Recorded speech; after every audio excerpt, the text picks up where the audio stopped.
আজকের ঘটনাটা যদি আপনি পুরোটা শোনেন, অবশ্যই এরপরে বাসা ভাড়া নেওয়ার সময় আপনাকে ২ বার ভাবতে হবে। তো চলেন ঘটনাটা শুরু করি। খুবই ভয়ংকর একটা ঘটনা, মনোযোগ দিয়ে শুনবেন। আমি ভার্সিটিতে পড়ার জন্য বাসা থেকে দূরে থাকি এবং একটা পিজিতে আমরা হচ্ছে ৪-৫টা মেয়ে মিলে একসাথে একটা রুম নিয়ে থাকি এরকম। ব্যাচেলারদের বাসার মতো বলা চলে এরকম। তো ওখানে আমি ভার্সিটিতে ভর্তি হওয়ার পরে একজনের সাথে আমার রিলেশন হয়। ওর নাম হচ্ছে আসিফ, আমার নাম প্রিয়া। তো আসিফের সাথে আমার রিলেশন প্রায়ই হচ্ছে ৩ বছরের। ও হচ্ছে আমার থেকে ২ বছরের সিনিয়র ছিল। তো ২ বছরের সিনিয়র হওয়ার কারণে ওর গ্র্যাজুয়েশন কমপ্লিট হয়ে যাওয়ার পরে ও একটা ভালো জব নেয় এবং এই শহর থেকে ও অন্য শহরে হচ্ছে চাকরি নিয়ে চলে যায়। তো আমাদের এই দূরত্বে আমাদের সম্পর্কটা খুব সুন্দর, খুব ভালো চলতেছে। এর মাঝে হঠাৎ করে যেটা হয়, আসিফের যেই কোম্পানিতে ও চাকরি করে ওই কোম্পানিটারই একটা শাখা হচ্ছে আমরা যেখানটাতে থাকি ওইখানটাতে আছে। তো ওখানে হচ্ছে আসিফ যেহেতু এখানে পড়াশোনা করছে আর আমি এখানে থাকি, সেই জায়গা থেকে ও ইসে করে যে ওর বাসা থেকে ওকে দূরে থেকেই অফিস করতে হয়। তো এই ব্যাচেলার বাসা তো নিয়ে থাকেই, এই জন্য ও হচ্ছে কোম্পানিকে জানায় যে ও এখানে এসে শিফট হইতে চায় বা এই অফিসে ওকে শিফট করানো যায় কি না।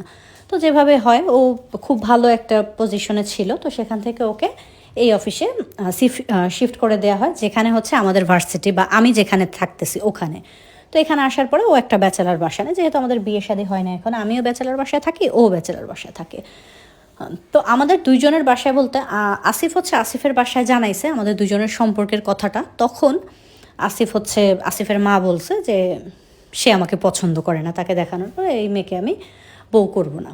তো এরকম বলে দিছে। আসিফও তত বেশি মানে মাথা ঘাটায় না এটা নিয়ে, কারণ আমারও পড়াশোনাটা শেষ হয়নি, যে পড়াশোনা শেষ করে পরে সিরিয়াসভাবে পরে বলবো। আর আমি আমার বাসায় কিছু জানাই নাই, কারণ পরবর্তীতে পরীক্ষা দেই আগে তারপরে।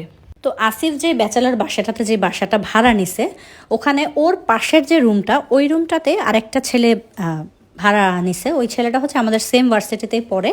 ওই ছেলেটার নাম হচ্ছে নয়ন। ওই ছেলেটা ওই বাসাটাতে মানে আসিফ আর নয়ন হচ্ছে পাশাপাশি দুইজন, পাশাপাশি রুমের। তো উঠতে যাইতে আসতে তো দেখা হয় না। তো এরকম ৪-৫ মাস হচ্ছে আসিফ আসছে এখানে, আমি যেখানটাতে থাকি। আসার পর একদিন হঠাৎ করে আসিফ বলতেছে যে আমরা দুজন তো একই শহরে থাকি আর তুমিও এখানে প্রায় আরও ২-২.৫ বছর থাকবা, তো সেখান থেকে আমরা চলো বিয়ে করে ফেলি। তো আমিও মনে হইলো যে ঠিক আছে, ভালো যেহেতু বাসি, বিয়ে তো ওকেই করবো, বিয়েটা করে ফেলি এখনই। তো আমরা দুজন হচ্ছে কীভাবে বিয়ে করে ফেলি। দুজন বিয়ে করার পরে তো আমার হচ্ছে ওই আসিফের যে ব্যাচেলার বাসাটা ওখানে আমার যাওয়া আসা হতো, কারণ আমরা হচ্ছে এক রুমে প্রায় 4টা মেয়ে থাকতাম। সেখানে তো আসিফের আসা সম্ভব না। আসিফের বাসাটা খালি, ও একা থাকতো ওর বাসাটায়, ২,০০০ টাকা ভাড়া ছিল এরকম। তো ওখানে আমি মাঝে মাঝে যাইতাম। তো 1 দিন 2 দিন 3 দিন আস্তে আস্তে পুরো নিচতলাটা ছিল ওখানে ফ্যামিলি বাসা, দোতলা 3 তলা দুইটাই ছিল ব্যাচেলার বাসা।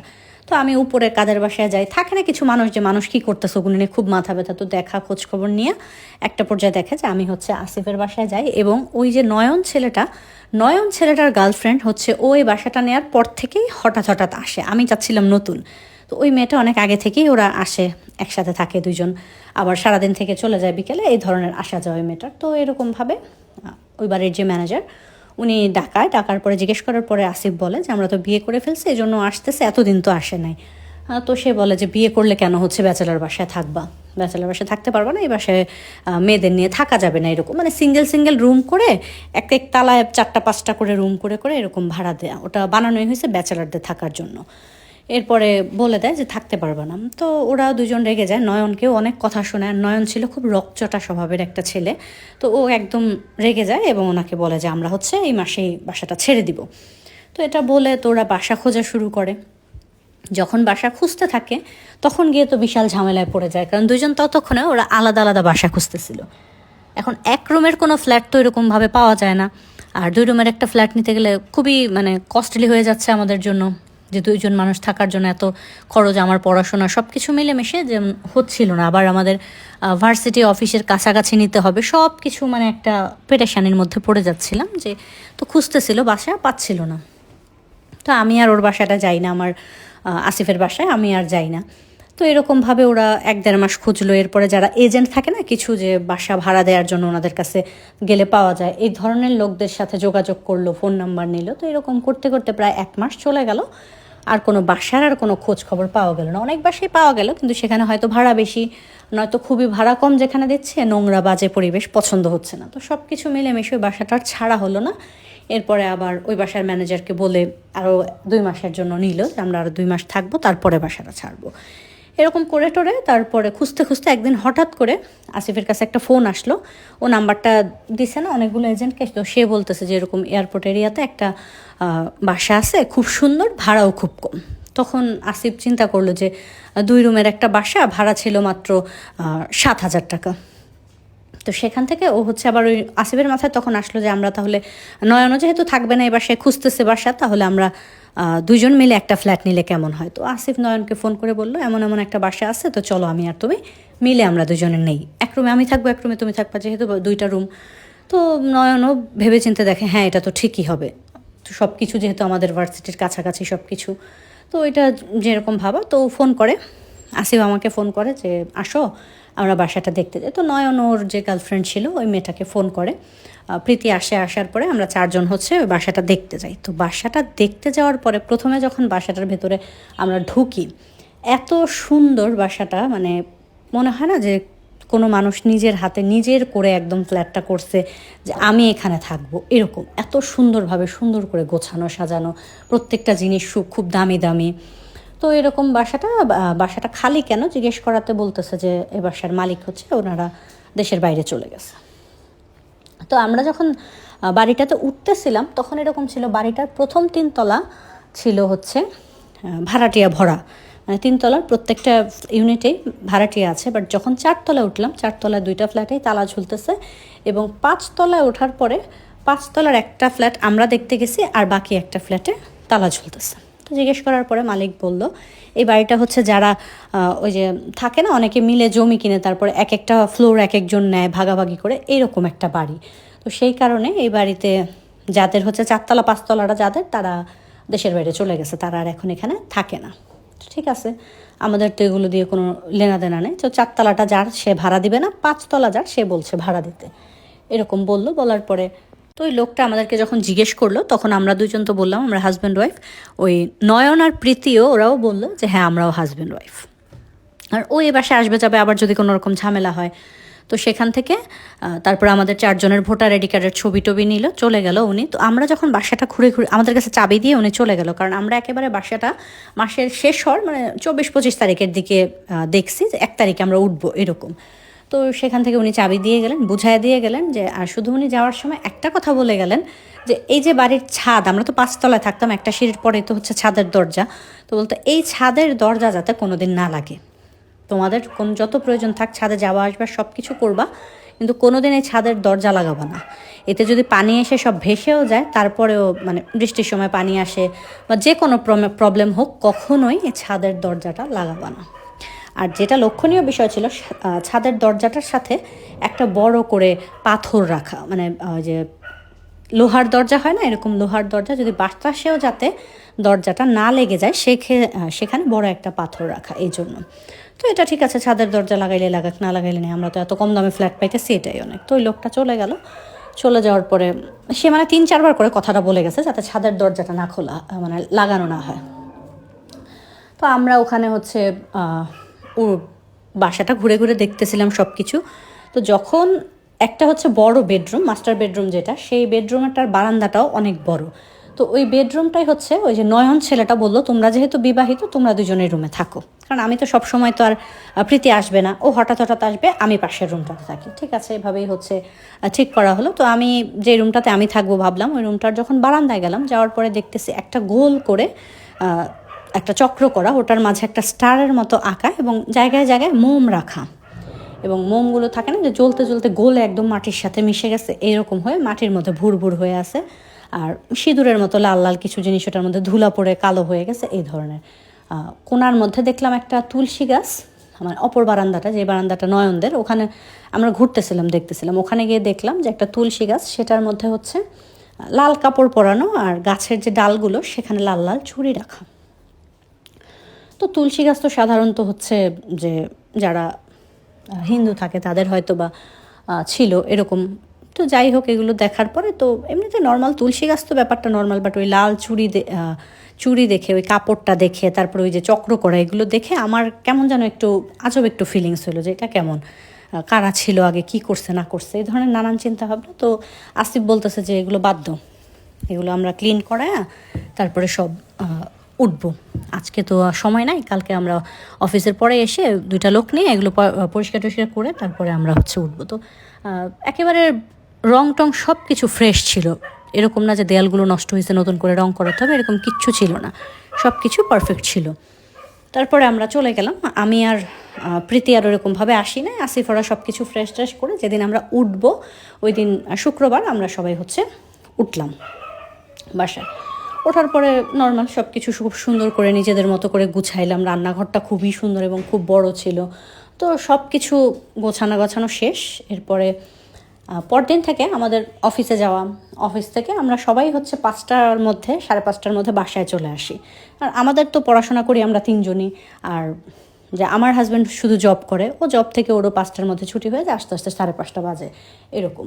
তো আমরা সবাই মিলে একসাথে বসে প্রতিদিন ছাদে যাই, ওই 5টা বাজে ওরা আসার পরে আমরা একসাথে ছাদে যাই, ছাদে গিয়ে চা কফি নিয়ে যাই, ওখানে খাই, আড্ডা দিই বসে অনেকক্ষণ, কারণ ছাদটা খুবই সুন্দর ছিল, ছাদের পাশে যে ভিউটা খুব সুন্দর ছিল, একদম এয়ারপোর্টের যে রানওয়েটা সেটা দেখা যায়, তো মাথার উপর দিয়ে প্লেন উঠতেছে এরকম দেখা যায়, তো খুব বেশ ভালো লাগতো বিকেলবেলা ছাদে গেলে। তো এভাবে আমাদের একটা রুটিন হয়ে গেল। আসার পরে প্রায় 7 দিনের মতো আমাদের এরকম রুটিন চললো, কোনো রকম কোনো প্রবলেম নাই, সব কিছু একদম পারফেক্ট চলতেছে। এর মাঝে হঠাৎ একদিন, 7-8 দিনের মাথায় হঠাৎ একদিন, যে আমার যে হাজব্যান্ড আসিফ, আমি ঘুমের মধ্যে ওর পাশে আমি শুয়ে আছি, আমি দেখতেছি যে প্রচুর করে যে গোঙানির শব্দ আসতেছে। তো আমি যখন ওর দিকে তাকানোর পরে আমি দেখতেছি ওর অবস্থা এত খারাপ, ও নিঃশ্বাস নিতে পারতেছে না, মনে হচ্ছে যে থাকে না যে স্লিপিং প্যারালাইজ যেরকম হয় ওই রকম টাইপের হয়ে গেছে, বাট ওর চোখগুলো বড় বড় হয়ে আছে, দাঁত একদম লেগে আছে এরকম।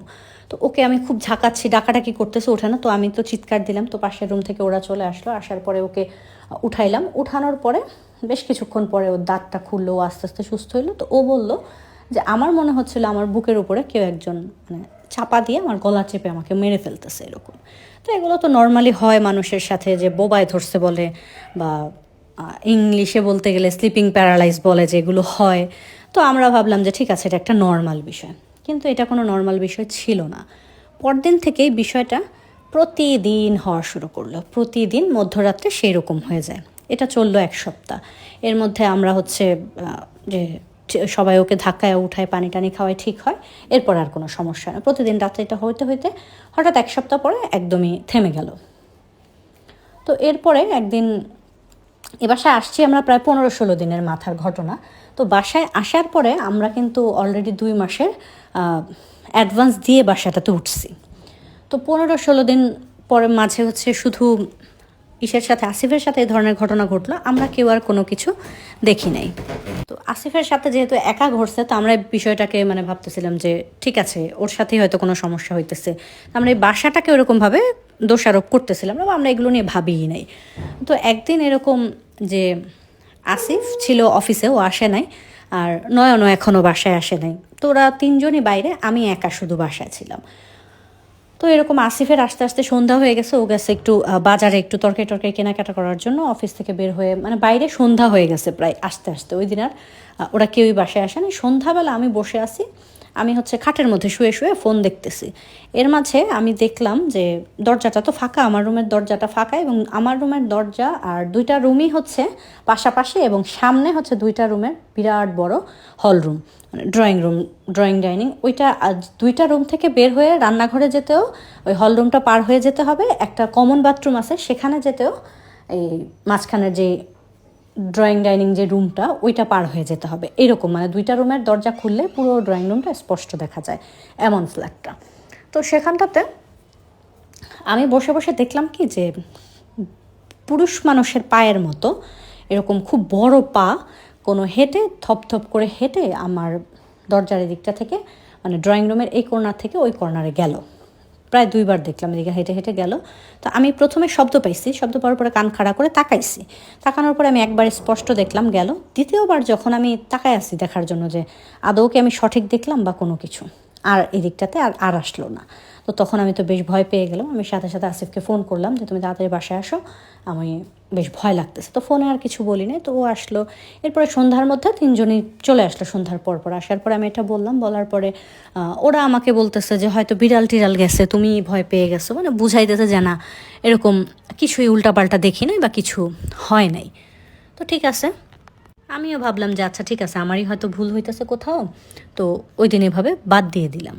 এরপরে যেটা ঘটলো, এই ঘটনার ঠিক 2 দিন পরে একদিন রাতের বেলা রান্নাঘরে থাকে না যে আপনি যখন হচ্ছে একটা জিনিস ইচ্ছে করে ছুঁড়ে মারবেন খুব জোরে, ওইটার সাউন্ডটা কিন্তু একরকম, আর অ্যাক্সিডেন্টলি কোনো জিনিস পড়ে যাওয়া ওইটার একটা সাউন্ড একরকম। এরকম মনে হচ্ছিল কি যে স্টিলের যেই থালাবাটিগুলো ছিল ওগুলো ইচ্ছে করে করে কেউ যেন আছাড় মারতেছে ফ্লোরের মধ্যে, এরকম প্রচুর শব্দ হইতেছে। তো আমরাও ঘর থেকে শব্দটা শুনলাম, আর হচ্ছে পাশের রুম থেকে নয়ন ওই দিন একা ছিল, নয়নও হচ্ছে শব্দটা শুনলো, কিন্তু ওইরকমভাবে হচ্ছে বাইর হইলাম না কেউই, যে বিড়াল টিড়াল আসছে এরকম ভেবে চুপ করে শুয়ে রইলাম। তো জিজ্ঞেস করলাম পরদিন নয়নকে, বললো হ্যাঁ আমিও শব্দ পাইছি। তার মানে শব্দটা যেহেতু সবাই পাইছে, তাহলে বিড়াল টিড়াল ছিল কোনো কিছু। ড্রয়িং রুমের বড় একটা লম্বা জানালা খোলা থাকে, এটা আসতেই পারে। মানে নিজেদেরকে সান্ত্বনা দিলাম যে আরে কিছু হয় নাই। তো এই ঘটনার ঠিক 4-5 দিন পরে আমরা হচ্ছে ভাড়া দিলাম, 1 মাস হয়ে গেছে আসছে এখানে। এখন আসার পরে যেদিন রাত্রের বেলা, ওই দিন যেদিন ভাড়া দিয়ে আসলাম ওই দিন রাতে যে নয়নের রুমে ছিল, আমি আর আসিফ আমাদের রুমে বসে বসে আমরা হচ্ছে বেশ রাত হয়ে গেছে, ওই দিন বৃহস্পতিবার ছিল, তো আমরা ল্যাপটপে ছবি দেখতেছিলাম। তো আমরা মুভি দেখতে দেখতে তো 2জন ফ্লোরের মধ্যে বসা ছিলাম, মানে দরজাটা একটু খোলা, ফ্লোরের মধ্যে বসে বসে মুভি দেখতেছে। তো বেশ রাত হয়ে গেছে, তা আমার হচ্ছে ক্ষুধা লেগে গেল, আমি গিয়ে নুডলস রান্না করলাম, 2জন খেলাম, দেখলাম নয়ন ঘুমাইতেছে, ওকে আর ডাকলাম না। তো খাওয়া দাওয়া করে আমরা শুয়ে পড়ছি। তো মাত্র শুইছি, এমন হয় না যে একটু চোখ লাগছে বা হচ্ছে ওইরকমভাবে ঘুমটা আসে না, 2জনই সজাগ, মাত্রই শুইছি। শোয়ার পরে তখন হঠাৎ করে এমন একটা শব্দ যে ভারী কোনো কাপড় বা তেরপাল বাতাসের মধ্যে লাগানো থাকলে একটা ফড়ফড় একটা শব্দ হয় না, এরকম বাতাসের বিশাল বেগের একটা শব্দ হচ্ছে, এবং শব্দটা আসতেছে ড্রয়িং রুম থেকে, এবং শব্দটা মনে হচ্ছে কি আস্তে আস্তে আস্তে আস্তে আস্তে আমাদের রুমের ভেতরে ঢুকে গেল, এরকম হইলো। তো দরজাটা না ভিড়ানো, দরজাটা লক করা ছিল না, একেবারে লাগানো ছিল না, একটু ফাঁকা। হঠাৎ করে আমরা 2জন, মানে এই শব্দটা তো আমি শুনতেছি, আমি ওকে বললাম যে শব্দটা শুনছো, বলতেছে হ্যাঁ এটা কিসের শব্দ। তো এরকম আমরা দুজনের মাঝে কথা বলতে বলতে আমাদের রুমের দরজাটা খুলে গেল। দরজাটা খুলে যাওয়ার পরে দেখলাম অটোমেটিকলি দরজাটা খুলে আবার দরজাটা মনে হলো কেউ ধাক্কা দিয়ে দরজাটা লাগাই দিছে, মানে ঠিক যতটুকু আগে ছিল ততটুকু। তো আমরা 2জন করলাম কি, আর এদিক ওদিক কোনো কিছু না তাকায় বেড সাইডের যে ল্যাম্পটা ছিল এটা জ্বালায়া কাঁথা মুড়ি দিয়ে শুয়ে রইলাম, যা দেখছি সব ভুল দেখছি, কিচ্ছু দেখি নাই, এরকম 2জনকে সান্ত্বনা দিলাম। তো এটা তো আমরা চাক্ষুষ দেখলাম। সকালে ওঠার পরে ও বললো যে এগুলো কিছু বইলো না, ওরা ছোট মানুষ, যে নয়ন আর যে প্রীতি ওরা 2জন তো ছোট মানুষ, ওদের সাথে কিছু বইলো না, এগুলো এমনিতেই বাতাসেও হইতে থাকে, বাইরে হয়তো বা বাতাস ছিল, মনের ভুল থাকতে পারে। তো আমরা 2জনকে সান্ত্বনা দিতেছিলাম, বাট আমার মনটা কোথাও মানতেছিল না, আমার মনে হচ্ছিল না কিছু একটা উল্টাপাল্টা আমাদের সাথে হচ্ছে। তো ওদেরকে আর কোনো কিছু বললাম না। তো আমরা যেই জায়গায় থাকি এই জায়গায় হচ্ছে আমার হাজব্যান্ডের খালার বাড়ি, আমাদের ভার্সিটি থেকে কিছু দূরেই। তো উনি যখন পড়াশোনা করছে উনি ওনার খালার বাড়িতে থেকেই করছে, এখন যেহেতু জব করতেছে বড় হয়ে গেছে এই জন্য হচ্ছে উনি আলাদা বাসা নিছে। তো সেখানে ওর মা, মানে আমার শাশুড়ি হচ্ছে আমার ভাসুরকে, সরি আমার দেবরকে আর আমার ননদকে নিয়ে আসবে হচ্ছে ওর খালার বাসায়। তো তখন হচ্ছে আসিফকে ফোন করে বলছে যে, আসিফ তো বাসায় বলছে যে সে একটা ফ্ল্যাট ভাড়া নিছে এরকম এরকম এয়ারপোর্টের পাশে, মায়ের সাথে যখন কথা হয়েছে বলছে। তো মা বলতেছে যে আচ্ছা ঠিক আছে তাহলে তো আসি, আমরা 2 রুমের ফ্ল্যাটে তো আমরা থাকবো না, আমরা সারাদিন ঘুরে ফিরে দেখে। তো ও বলছে না আমাদের পাশের ফ্ল্যাটে একটা এরকম ছেলে থাকে, এখানে আসার দরকার নেই। তো বলছে না সমস্যা নেই, আসি, আমরা একটু দেখে টেখে চলে যাব। তো ওর মা হচ্ছে সকালবেলা ওর জন্য রান্না করে নিয়ে বাটি ভর্তি করে তরকারি টরকারি নিয়ে ওর আসিফের মা। তো আমি আবার ওই দিন ওদের আসিফের বাসায় আর আসি নাই, কারণ তারা আসবে, আমি এখানে হচ্ছে, তো আমাদের বিয়ের ব্যাপারটা যেহেতু জানে না, আমি আবার আমার যেই বাসাটাতে আগে থাকতাম যে পিজিতে, ওই বাসাটা তো আমি ছাড়ি নাই, ওই বাসাটা আমি ভাড়া দিচ্ছি, ওখানে আমি যাচ্ছি, বাট খাওয়ার টাকাটা আর ওখানে দিই না, খাওয়া দাওয়া আমি এই বাসায় করি, মাঝে মাঝে আমি ওই বাসায়ও থাকি আসিফ যখন বাড়িতে যায় তখন। তো এখানে হচ্ছে এভাবে চলতেছে। এর মাঝে এ বাসায় আমরা আসছি প্রায় 1 মাস 3-4 দিন হয়েছে, এর মাঝে এত ঘটনা ঘটে গেছে। তো ওই দিন হচ্ছে আমার শাশুড়ি আসবে দেখে আমি চলে গেলাম আমার ওই পিজিতে। আর কারণ আমার পিজিতেও হচ্ছে আমার মাঝে মাঝে আমার আত্মীয় স্বজন যারা এদিকে থাকে তারা আমাকে খোঁজ করতে আসে। তারা আসার পর যখন দেখবে যে আমি এই বাসাটায় নাই, অন্য কোথাও ফ্ল্যাট নিয়েছি, তো সবার মনে আমাকে নিয়ে একটা সন্দেহ তৈরি হয়ে যাবে যে কেন আমি অন্য কোথাও ফ্ল্যাট নিলাম, বা কেউ যাতে না জানে বিয়ের ব্যাপারটা, এই জন্য এই বাসাটা ছাড়া হয়নি। তো পরদিন হচ্ছে সকালবেলায় 11টা-12টার দিকে আসিফ ওই দিন অফিসে যায় না, যেহেতু তোর মা আসবে, তোর মা ওর বোন ওরা সবাই হচ্ছে আসলো, ওর ভাই মা বোন ওরা আসলো। তো আসার পরে সারাদিন আন্টি রান্না করছে, নয়নও বাসায় আসছে, আন্টি অনেক মজার মজার রান্না করছে, ওরা খাইছে, আমি তো আর যেতে পারি নাই।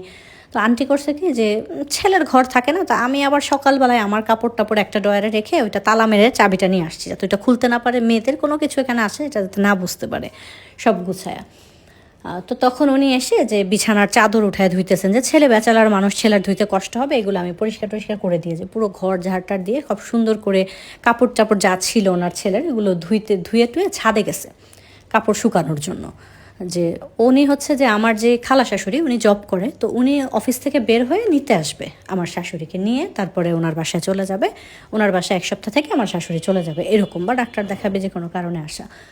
তো তখন যে ওরা তো সবাই চলে আসলো, তো আমার শাশুড়ি ওই কাপড় ধুয়ে সে করছে কি ওই কাপড় নিয়ে ছাদে গেছে রোদ্রে দেওয়ার জন্য। তো ছাদে যখন কাপড় রোদ দিতেছে তখন সে দেখে তার পেছনে আরেকটা মহিলা কাপড় রোদ দিতেছে।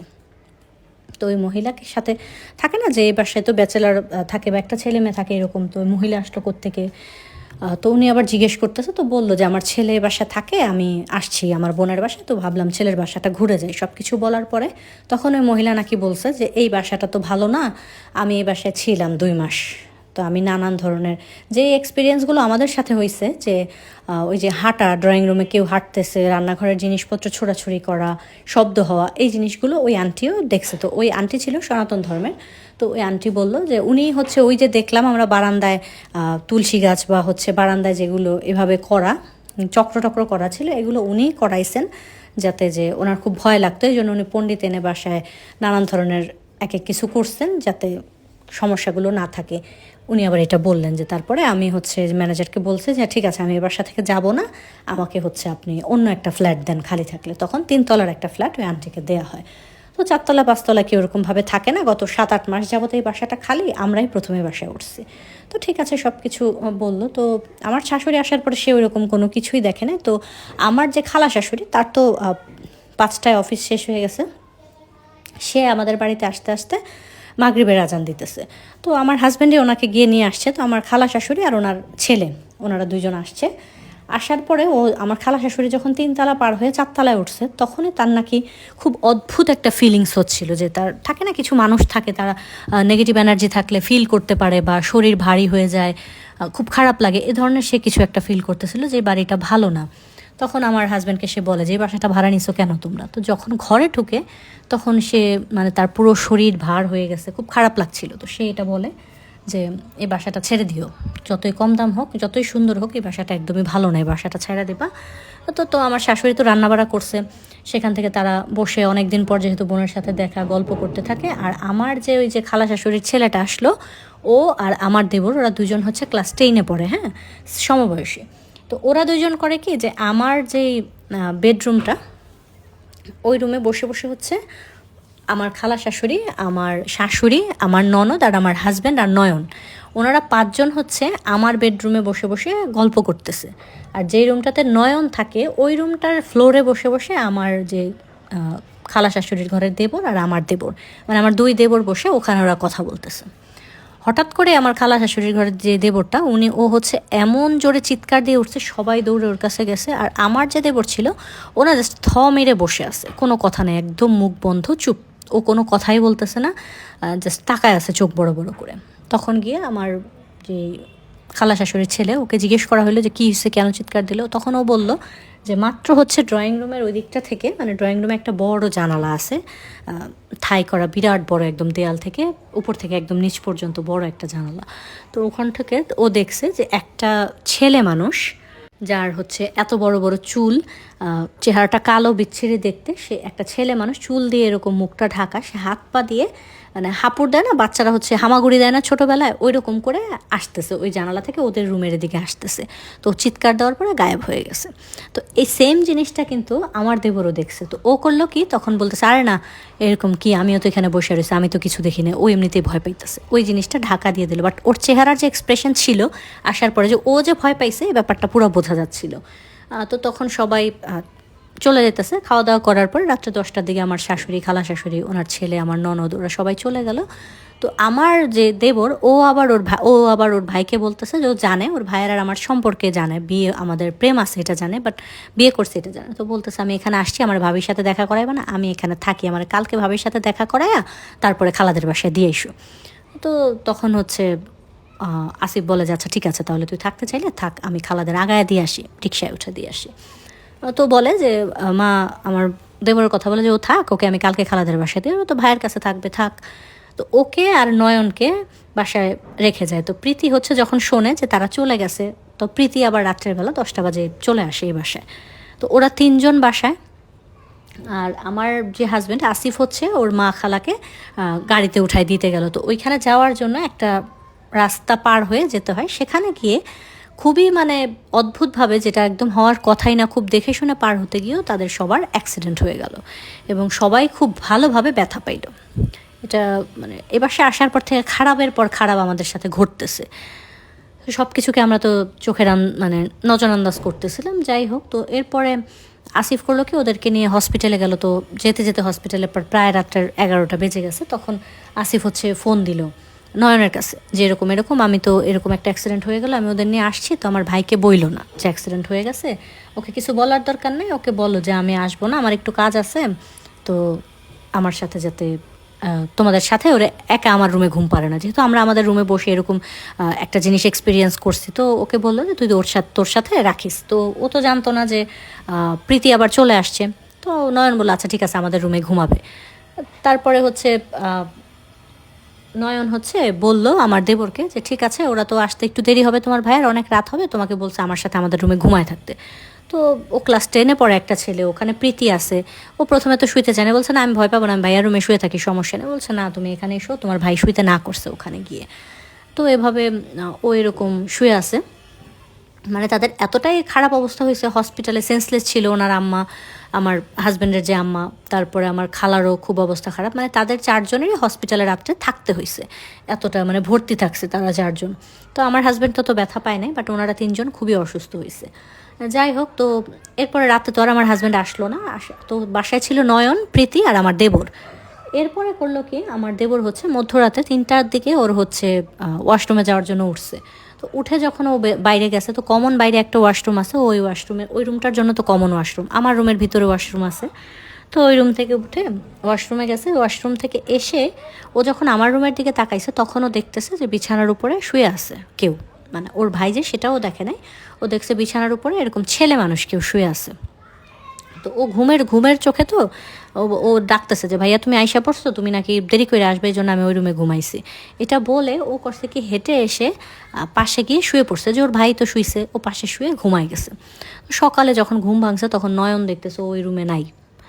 তো এই রুমে আসার পর দেখতেছো একা একা এখানে ঘুমাইতেছো, বলতেছো তুমি এখানে একা ঘুমাইছো কেন, তোমার না আমাদের সাথে ঘুম পাড়াইলাম।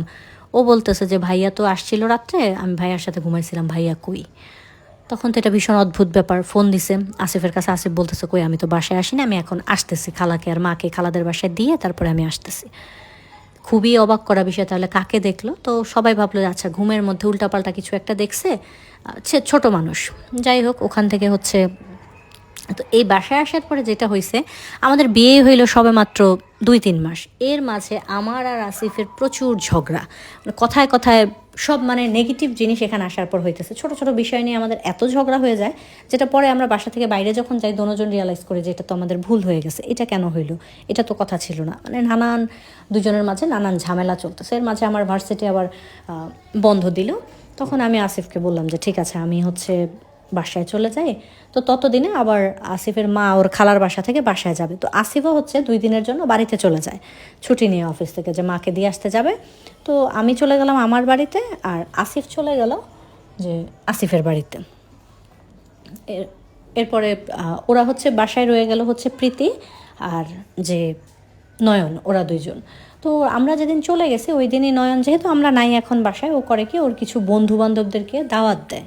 থাকে না যে পার্টি করার জন্য সবাই ফ্রেন্ডরা মিলে পার্টি করবে, এরকম দাওয়াত দেয়। ওরা আসে, আসার পরে করে কি যে ওরা খুব মানে রান্নাবাড়া সব কাজ টাজ করতে থাকে। এর মাঝে নয়নের আর প্রীতির ঝগড়া লেগে যায়। ঝগড়া লেগে যাওয়ার পর বন্ধুদের মাঝেই নয়ন হচ্ছে প্রীতিকে চর মেরে বসে, গালাগালি করে, নোংরা কথাবার্তা বলে। তো প্রীতি খুব কষ্ট পায় বিষয়টা।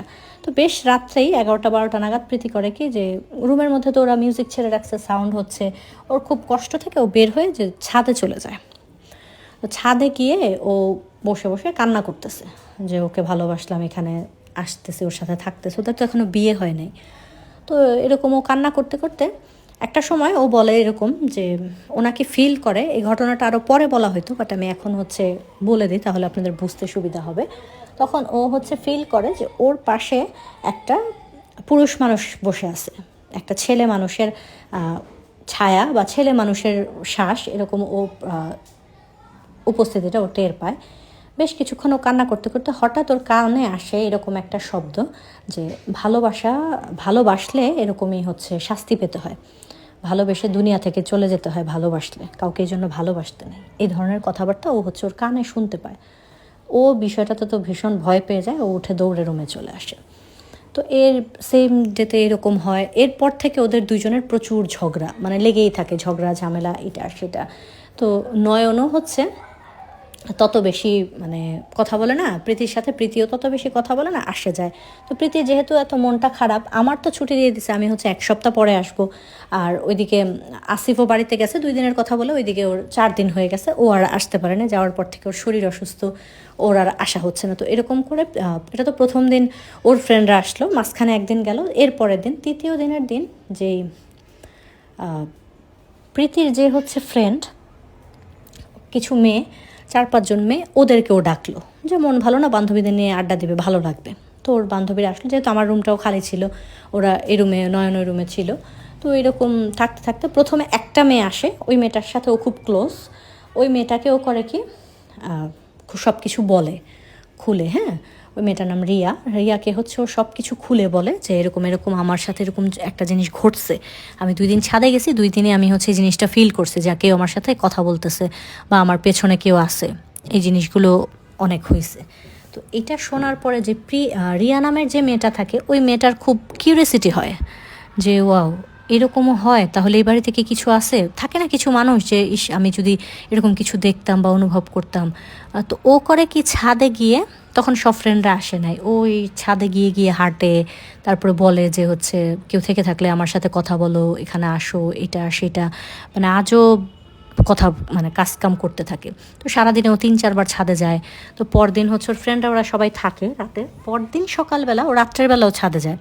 পরদিন সকালে ওরা সব ফ্রেন্ডরা বসে আড্ডা দিতেছে, এর মাঝে ওই যে রিয়া নামের মেয়েটা শুয়েছিল বিছানায়। রিয়া নামের মেয়েটা হুট করে উঠে বলে কি যে আমাকে একটু চা করে দাও, প্রীতিকে বলতেছে যে প্রীতি চা খাবে বলতেছে। তো প্রীতি চা নিয়ে আসে, চা সবার জন্যই চা নিয়ে আসে, সবার হাতে চায়ের কাপ, কেউ এখনও মুখে মানে চা দিতে পারতেছে না। বাট ওই রিয়া নামের মেয়েটা একদম শরবতের মতো করে ওই গরম চাটা খেয়ে ফেলে, যেটাতে ওর মুখটুক একদম পুড়ে যায়। তারপরেও ও হাসতেছে, এরকম ওর বিহেভিয়ারটা এরকম হয়ে যায় এবং ও করে কি শুয়ে পড়ে ওখানে। এর মাঝে পরদিন হচ্ছে যে আসিফ ছিল, আসিফকে একটা ভিডিও পাঠায় হচ্ছে যে নয়ন। একটা ভিডিওর মধ্যে দেখা যাচ্ছে যে আমাদের রুমের মাঝখানে যে করিডোরটা, যেখান দিয়ে হচ্ছে ছাদে যাওয়ার জন্য সিঁড়ি, ওইটুকু জায়গার মধ্যে একটা মেয়ে দেয়ালের মধ্যে হচ্ছে মাথা ঠুকতেছে। এই ভিডিওটা পাঠায়, বলে যে ভাই অবস্থা খুব খারাপ, আপনি হচ্ছে চলে আসেন। তো দেয়ালে যে মাথা ঠুকতেছে এই মেয়েটা হচ্ছে যে রিয়া। তো রিয়া ওই সারাদিন ওই যে চা খেলো, এরপরে সারাদিন মেরে বসেছিল, ওরা ফ্রেন্ডরা সবাই খাওয়া দাওয়া করছে, রিয়ার কোনো খাওয়া দাওয়া কিছু করে নাই, কোনো কিছু না।